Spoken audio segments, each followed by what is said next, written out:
امام فخر الدین محمد بن عمر الرازی متوفہ 604 ہجری اور علامہ سید محمود آلوسی بغدادی متوفہ 1270 ہجری نے اس آیت سے تقلید کو ثابت کیا ہے۔ اب دیکھیں اس میں فَاسْأَلُوا أَهْلَ الذِّكْرِ إِن كُنتُمْ لَا تَعْلَمُونَ، تم اہل علم سے پوچھو اگر تم نہیں جانتے۔ اس میں اہل الذکر کا تذکرہ ہے، یہ نہیں فرمایا کہ فَاسْأَلُوا أَهْلَ الْعِلْمِ، اہل علم سے پوچھو۔ اہل ذکر کا تذکرہ اس وجہ سے کیا اور اہل العلم اس وجہ سے نہیں کہا چونکہ مراد یہ تھی کہ تم ایسے عالم سے پوچھو کہ جو عالم بھی ہو اور اس کے پاس علم کا استحضار بھی ہو، تو اس وجہ سے کہا ہے کہ فَاسْأَلُوا أَهْلَ الذِّكْرِ، اہل ذکر سے پوچھو، ان کنتم لا تعلمون، اگر تم نہیں جانتے۔ تو اس قرآن کریم کی آیت سے تقلید کو ثابت کیا گیا ہے، جیسا کہ نیچے حوالہ دیا گیا ہے۔ تفسیر کبیر جلد 8 اور روح المعانی یہ تفسیر ہے علامہ آلوسی رحمۃ اللہ علیہ کی، جلد 14۔ تو ان دو کے اندر اس آیت سے تقلید کو ثابت کیا گیا۔ تقلید کہتے کیسے ہیں اور کن مسائل میں تقلید کی جاتی ہے، اس کو بھی ذرا دیکھ لیں۔ تقلید یہ قلادہ سے ہے۔ قلادہ کے دو معنی آتے ہیں، نمبر 1 پٹا، نمبر 2 ہار۔ اب دیکھیں پٹے کا جو معنی ہے یہ بھی حدیث سے ثابت ہو رہا ہے اور جو ہار کا معنی ہے یہ بھی حدیث سے۔ حضرت عائشہ رضی اللہ تعالیٰ عنہ راوی ہیں، صحیح بخاری کے اندر یہ روایت موجود ہے، فرماتی ہے کنتُ افتل قلائد الغنم۔ تو اب دیکھیں اس حدیث کے اندر قلائد جو آیا ہے اس کا معنی ہے پٹا ڈالنا۔ اسی طریقے سے ہار کا جو معنی ہے یہ بھی حدیث سے ہے۔ ہلکت قلادۃ لاسماء، حضرت عائشہ رضی اللہ تعالیٰ عنہ فرماتی ہیں میرا وہ ہار گم ہو گیا تھا جو میں نے حضرت اسماء رضی اللہ تعالیٰ عنہ سے لیا تھا۔ اس سے پتہ چلتا ہے تقلید یہ قلادہ سے ہے اور اس کے دو معنی آتے ہیں، نمبر 1 پٹا اور نمبر 2 ہار۔ ہم تقلید کا معنی یہ ہار سے کرتے ہیں اور جو ہمارے مد مقابل ہیں جو تقلید کے منکر ہیں وہ تقلید کا معنی کرتے ہیں پٹا، کہتے ہیں دیکھو کہ انہوں نے اپنی گردن میں پٹا ڈال دیا ہے۔ ہم کہتے ہیں دیکھیں یہ آپ کا مکر و فریب ہے، دھوکہ دہی ہے۔ اگر آپ کی بات کو مان بھی لیا جائے کہ تقلید کا معنی یہاں پر پٹا ہے تو آپ پٹے والا معنی لیتے ہو۔ حضرت اکاڑوی رحمۃ اللہ علیہ بڑی خوبصورت بات کہا کرتے تھے، فرماتے تھے دیکھو تقلید کے دو معنی آتے ہیں، نمبر 1 پٹا اور نمبر 2 ہار۔ پٹا یہ جانوروں کے گردن میں ڈالا جاتا ہے اور ہار یہ انسانوں کے گلے میں ڈالا جاتا ہے۔ تو جو انسان ہے وہ انسانوں والا معنی کرتے ہیں، اور جو جانور ہیں تو وہ جانوروں والا معنی کرتے ہیں۔ دوسری بات ان کی، وہ کہتے ہیں کہ تقلید یہ قلادہ سے ہے اور تقلید کا معنی ہے پٹا۔ تو کہتے ہیں دیکھو انہوں نے اپنی گردن میں جانوروں کے پٹے ڈالے ہوئے ہیں۔ ہم کہتے ہیں دیکھیں تقلید مان لیتے ہیں قلادہ سے ہے، اس کا معنی پٹا ہے، لیکن تقلید یہ باب تفعیل بھی تو ہے نا، اور باب تفعیل کی آپ نے خاصیت پڑھی ہوگی متعدی ہونا۔ تقلید قلادہ سے ہے، پٹا ہی معنی سے ہی، لیکن یہ متعدی ہے تو پٹا انسان خود اپنے گلے میں نہیں ڈالتا بلکہ دوسرے کے گلے میں ڈالتا ہے۔ تو اس وجہ سے ہم جو مقلد ہیں یہ غیر مقلدین کے گلوں میں پٹا ڈالنے والے ہیں، کیونکہ یہ باب تفعیل سے ہے۔ تو اس وجہ سے یہ بات ذہن نشین فرما لے۔ اور ہار یہ انسان کبھی خود اپنے گلے میں ڈالتا ہے اور کبھی دوسرے کے گلے میں ڈالتا ہے۔ تو اس وجہ سے ہم انسان ہیں، انسانوں والا معنی لیتے ہیں، باقی آپ کی اپنی مرضی ہے کہ آپ حیوانوں والا معنی لو یا انسانوں والا معنی لو۔ دوسری بات، تقلید کی اصطلاحی تعریف کیا ہے؟ تقلید کسے کہتے ہیں؟ حضرت حکیم الامت مجدد الملت حضرت مولانا اشرف علی تھانوی رحمۃ اللہ علیہ تقلید کی تعریف کرتے ہیں، کسی کا قول محض اس حسن ظن پر مان لینا کہ یہ دلیل کے موافق بتلا دے گا اور اس سے دلیل کی تحقیق نہ کرنا۔ اب دیکھیں دلیل ہوتی ہے اس پہ، لیکن پوچھنے والا دلیل کا مطالبہ نہیں کرتا۔ ایک تعریف تو یہ ہے، اور ایک تعریف ہمارے استاذ محترم متکلم اسلام حضرت مولانا محمد الیاس گمن صاحب حفظہ اللہ فرماتے تھے، مسائل اجتہادیہ میں غیر مجتہد کا مجتہد کے مفتبی مسائل کو بلا مطالبہ دلیل کے مان لینا، جس کا مجتہد ہونا دلیل شرعی سے ثابت ہو اور اس کا مذہب اصولاً و فروعاً مدون ہو کر مقلد کے پاس تواتر کے ساتھ پہنچا ہو، تو اسے تقلید کہتے ہیں۔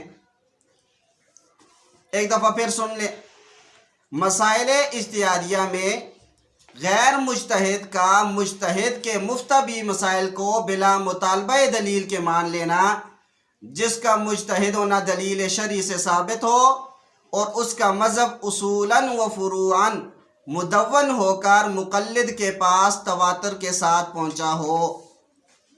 اب یہ تعریف ایسی ہے، یہ جامع معنی تعریف ہے، اس پر کوئی اشکال نہیں کیا جا سکتا۔ اگر ہوگا تو وہ اسی تعریف سے خود بخود ختم کر دیا جائے گا۔ اسی طریقے سے یہ بھی سمجھ لیں کہ تقلید ہوتی کن مسائل میں ہے۔ مسائل کی دو قسمیں، نمبر ایک اجتہادی مسائل، نمبر دو غیر اجتہادی مسائل۔ آسان الفاظ میں نمبر ایک واضح، نمبر دو غیر واضح۔ یہ جو اجتہادی مسائل ہیں پھر ان کی کئی اقسام ہیں۔ نمبر ایک غیر منصوصہ، نمبر ایک غیر منصوصہ، جیسا کہ قرآن کریم میں ہے، یا ایھا الذین آمنوا انما الخمر والمیسر والانصاب والازلام رجس من عمل الشیطان۔ اب دیکھیں یہاں پر شراب کے حکم کو بیان کر دیا گیا ہے۔ شراب یہ منصوص علیہ ہے، اس پر نص ہے، لیکن بھنگ کیا ہے؟ اب یہ غیر منصوص ہے، اس وجہ سے کہا نمبر 1 مسائل اجتہادیہ غیر منصوصہ، نمبر 2 منصوصہ متعارضہ۔ جیسے دیکھیں کوئی عورت ہے، اس کا شوہر فوت ہو جاتا ہے، اب قرآن کریم میں 2 آیات ہیں اور دونوں کے اندر علادہ عدت کو بیان کیا گیا ہے۔ قرآن کریم کی ایک آیت بتاتی ہے والذین یتوفون منکم ویذرون ازواجا وصیۃ لازواجہم متاعا الی الحول، وہ عورت جس کا شوہر فوت ہو جائے تو وہ 1 سال عدت گزارے گی۔ اب دوسری آیت کیا ہے؟ والذین یتوفون منکم وَيَذَرُونَ أَزْوَاجًا يَتَرَبَّصْنَ بِأَنفُسِهِنَّ 4 اشہر و10، وہ عورت جس کا شوہر فوت ہو جائے تو وہ 4 مہینے 10 دن عدت گزارے گی۔ اب یہ دیکھیں دونوں پہ نص ہے، دونوں منصوصہ ہوئی، لیکن دونوں آیات کے اندر تعارض ہے، تو اس وجہ سے ہم نے دوسری قسم بیان کی ہے منصوصہ متعارضہ۔ اور نمبر 3 مسائل منصوصہ مجملہ۔ قرآن کریم میں ہے یا ایھا الذین آمنوا اذا قمتم الی الصلاۃ فاغسلوا وجوہکم، کہ تم اپنے چہروں کو دھو۔ اب چہرے کی حدود کیا ہیں؟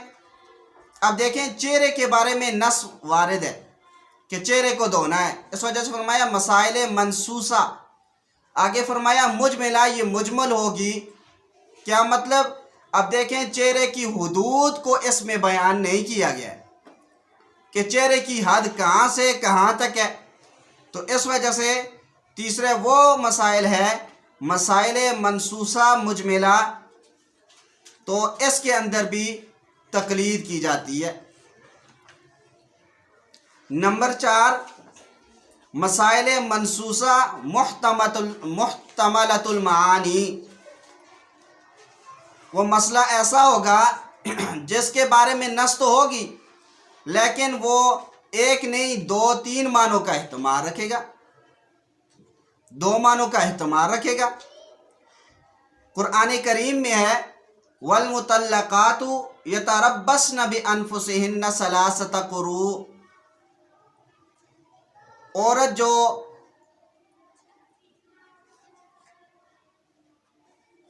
جسے طلاق دی گئی ہے یتربصن بانفسہن 3 قروء، وہ جو عدت گزارے گی وہ قروء سے گزارے گی۔ اب قروء کیا ہے؟ حیض ہے، طہر ہے، یہ آپ اختلاف کتابوں میں پڑھ چکی ہوں گی۔ تو یہ چوتھا مسئلہ ہے۔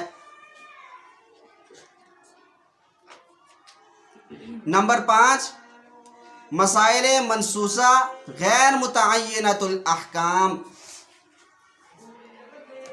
یعنی مسئلہ نص میں تو ہوگا مگر اس کا حکم وہ نص میں نہ ہوگا۔ حکم سے مراد واجب ہے، فرض ہے، سنت ہے، مستحب ہے، یہ حکم ہے، یہ نص میں نہیں ہوگا۔ مجتہد حکم بیان کرے گا اور مقلد اس حکم میں مجتہد کی تقلید کرتا ہے یا کرے گا۔ اس کی مثال فاغسلوا وجوہکم، اپنے چہروں کو دھو۔ اب یہ دھونا کیا ہے؟ مجتہد کیا بیان کرتا ہے؟ تو جو مجتہد بیان کرتا ہے، ہم نے پڑھا بھی ہے پیچھے کہ چہرہ دھونا یہ فرض ہے۔ اب یہ مجتہد نے اجتہاد کے ذریعے سے بتایا ہے اور مقلد اس کی اتباع کرتا ہے، تقلید کرتا ہے۔ تو یہ 5 قسم کے وہ مسائل ہیں جن کے اندر مقلد مجتہد کی تقلید کرتا ہے اور مجتہد وہ اپنے اجتہاد پہ عمل کرتا ہے۔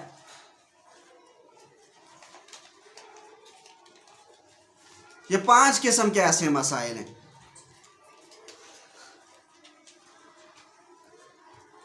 اب دیکھیں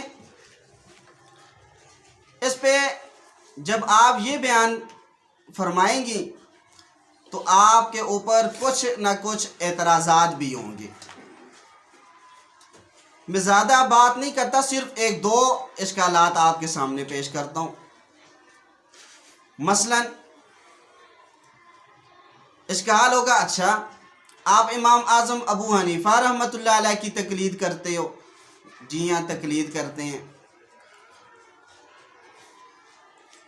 تو آپ صحابہ کی تقلید کیوں نہیں کرتے؟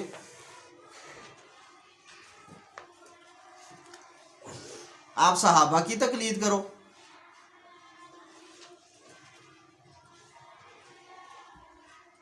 اب جو میں نے اوپر تعریف کی تھی نا اس میں غور کریں. ہم نے اس میں ایک قید یہ پڑھی تھی کہ جس کا مذہب اصولاً و فروعاً مدون ہو کر مقلد کے پاس تواتر کے ساتھ پہنچا ہو. اب کوئی بھی صحابی ایسا نہیں ہے کہ جس کا مذہب اصولاً و فروعاً مدون ہو کر مقلد کے پاس تواتر سے پہنچا ہو.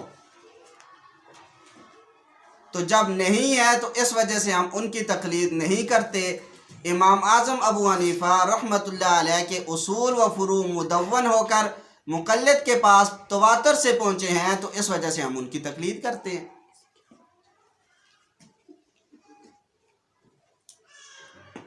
عجیب بات یہ ہے، یہ اس پہ تو اشکال کرتے ہیں لیکن خود امام بخاری کی تقلید کرتے ہیں.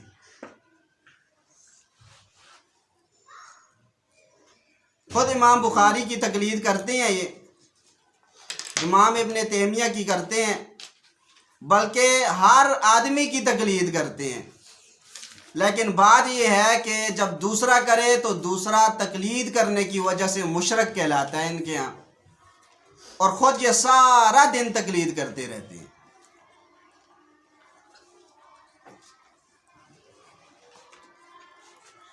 ایک اشکال ہو گیا. نمبر 2، اچھا آپ امام اعظم ابو حنیفہ رحمۃ اللہ علیہ کی تقلید کرتے ہو. جی ہاں ان کی تقلید کرتے ہیں.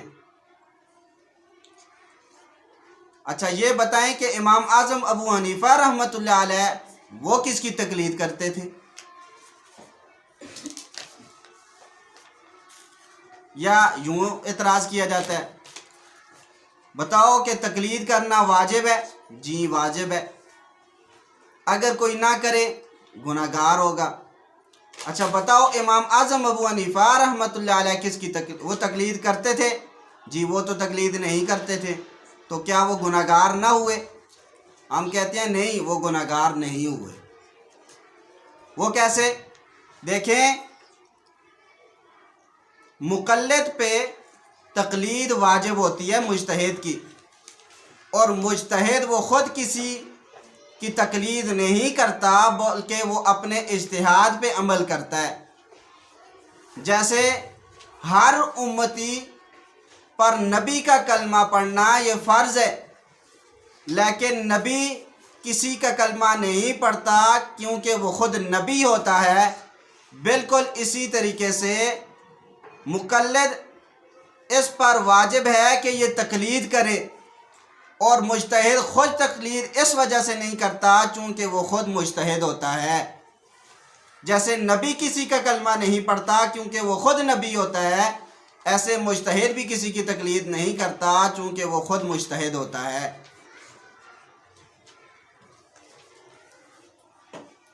ایک اعتراض یہ بھی کیا جاتا ہے، اچھا تم کہتے ہو تقلید ثابت ہے. جی ہاں تقلید ثابت ہے. اچھا قرآن کریم سے لفظ تقلید دکھاؤ ہمیں، پھر ہم مانیں گے. ہم کہتے ہیں دیکھو اگر نہ دکھائیں تو پھر کہتے ہیں کہ پھر تو نہیں مانیں گے. اب پوچھو اچھا توحید کو مانتے ہو؟ جی ہاں مانتے ہیں. قرآن کریم میں لفظ توحید دکھاؤ. لفظ توحید نہیں ہے تو پھر توحید کو بھی چھوڑ دو. یہ اصطلاحات ہیں، یہ بعد میں بنی ہے. یہ دیکھیں کہ تقلید ثابت ہے کہ نہیں، لفظ کو چھوڑیں، تقلید کو دیکھیں یہ ثابت ہے کہ نہیں۔ بہت ساری قرآن کریم کی آیات سے تقلید ثابت ہے۔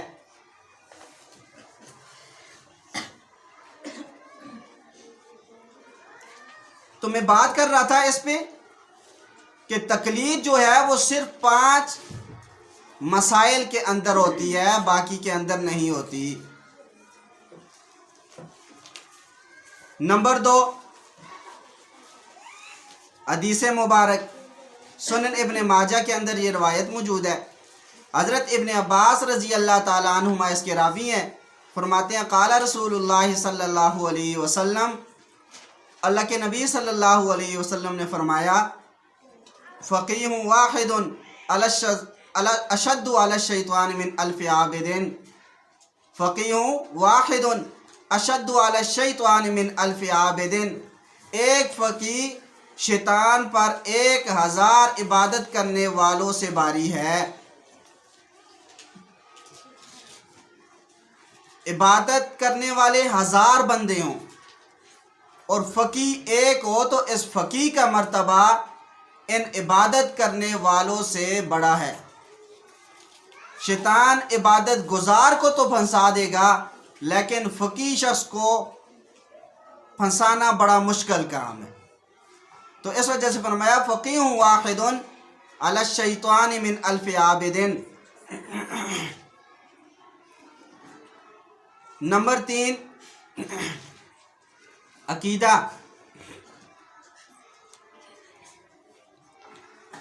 اجتہاد و تقلید۔ اکمال دین کی عملی صورت مجتہد کا اجتہاد اور مجتہد کے اجتہاد پر عمل یعنی تقلید ہے۔ پس مطلق اجتہاد اور مطلق تقلید یہ ضروریات دین میں سے ہے، اگر کوئی شخص اس کا انکار کرتا ہے تو وہ کافر ہے۔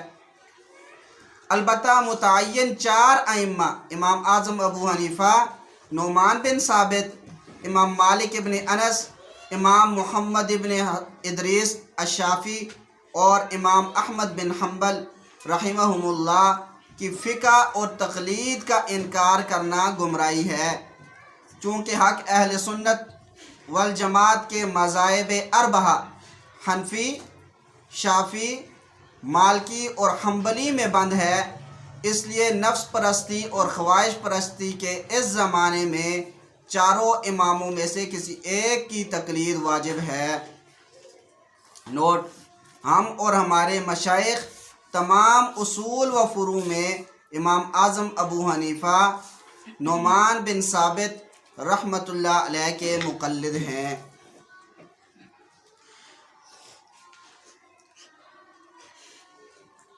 اعتقادی و اجتہادی اختلاف۔ اعتقادی اختلاف امت کے لیے زحمت ہے، جبکہ مجتہدین کا اجتہادی اختلاف امت کے لیے رحمت ہے۔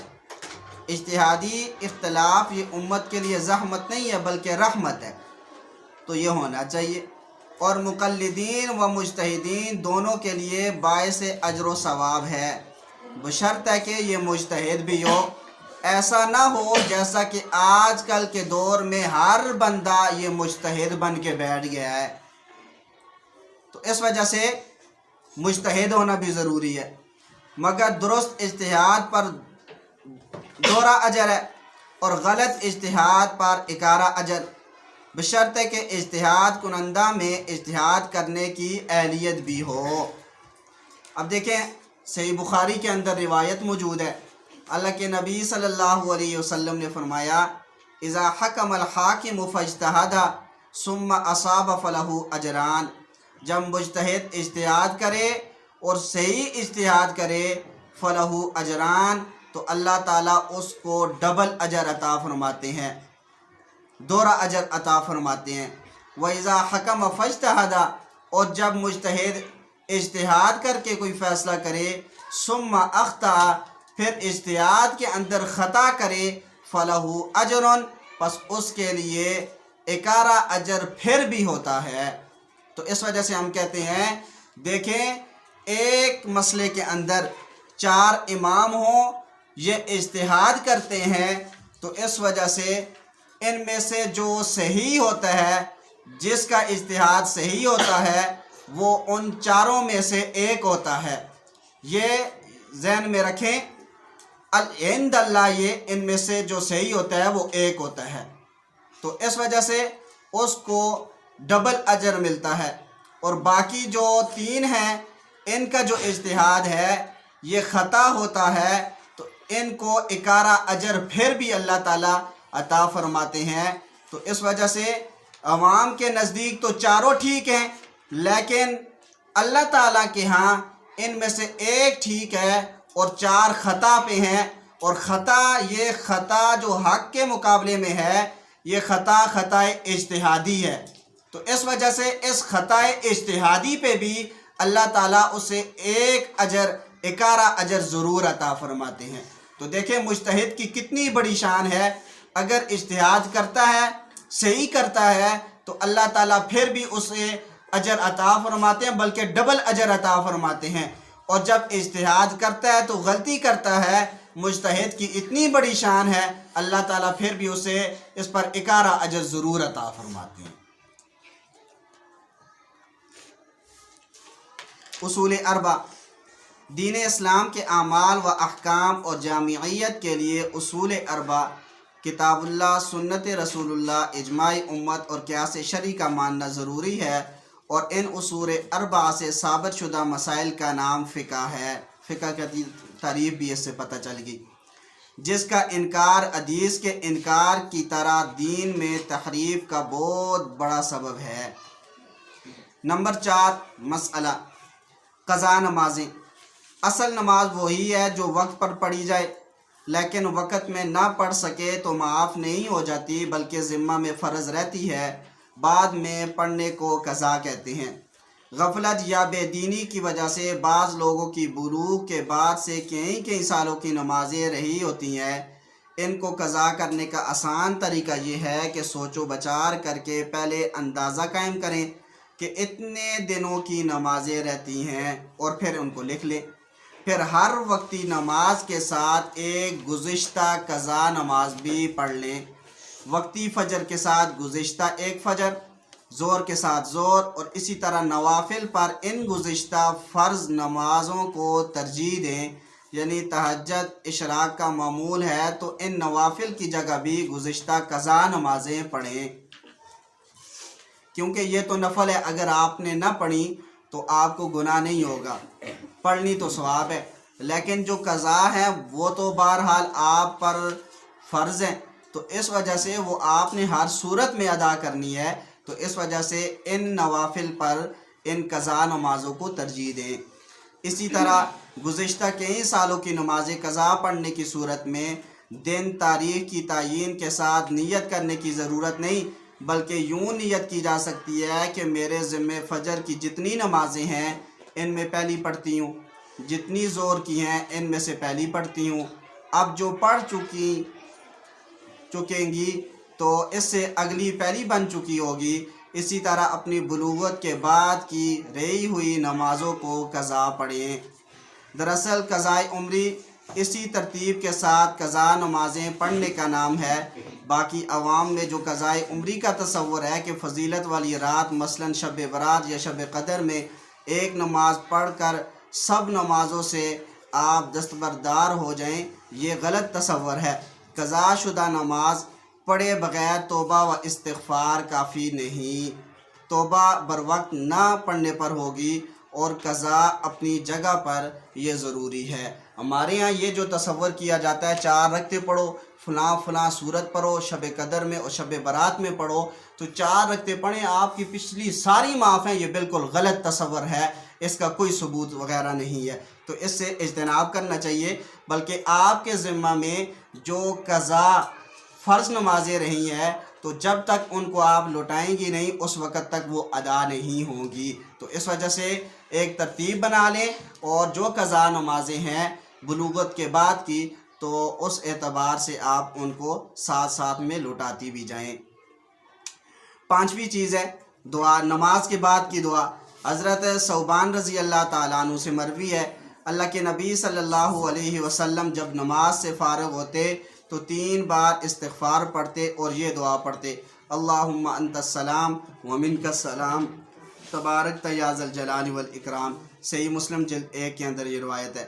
اے اللہ تو سلامتی والا ہے اور تجھ ہی سے سلامتی ملتی ہے، اور تو برکت والا ہے، اے عزت والے شان والے۔